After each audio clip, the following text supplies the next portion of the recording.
আসলে এই প্রেসক্লাবের শিল্প আমার সম্পর্কে অনেক দূর। এটা আমার ব্যবসা অবশ্যই, এটা আমার নিজের প্রতিষ্ঠান। এটার এই পরিবারের সদস্য। দেশের স্বার্থে দায়িত্বশীল সাংবাদিকতার আহ্বান জানালেন বাণিজ্য, শিল্প, পাট ও মন্ত্রণালয়ের প্রতিমন্ত্রী মোহাম্মদ শরীফুল আলম। জিকু খানের তথ্যচিত্রে জানা যায়, কিশোরগঞ্জ প্রেস ক্লাবে সাংবাদিকের সঙ্গে মত বিনিময় সভায় তিনি এই আহ্বান জানান। রোববার বিকেলে প্রেস ক্লাবে পৌঁছালে সভাপতি এ.কে. নাসিম খান ও সাধারণ সম্পাদক সাইফুল মালিক চৌধুরী সহ উপস্থিত সাংবাদিকরা প্রতিমন্ত্রীকে ফুলেল শুভেচ্ছায় বরণ করেন।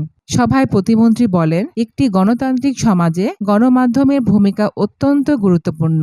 দায়িত্বশীল, বস্তুনিষ্ঠ ও সত্যনিষ্ঠ সাংবাদিকতা রাষ্ট্রের উন্নয়ন ও সুশাসন প্রতিষ্ঠায় সহায়ক শক্তি হিসেবে কাজ করে। তিনি জনস্বার্থকে প্রাধান্য দিয়ে সাহসী ও নিরপেক্ষ সংবাদ পরিবেশনের আহ্বান জানান। তিনি আরও আশ্বাস দেন, স্থানীয় সাংবাদিকদের পেশাগত মান উন্নয়ন এবং প্রেস ক্লাবের উন্নয়নমূলক কর্মকাণ্ডে সরকার প্রয়োজনীয় সহযোগিতা প্রদান করবে। সভায় কিশোরগঞ্জ ১ আসনের সংসদ সদস্য মোহাম্মদ মাজহারুল ইসলাম সহ বিভিন্ন রাজনৈতিক দলের নেতৃবৃন্দ ও সুধীজন উপস্থিত ছিলেন। Lalia Parveen, inter TV.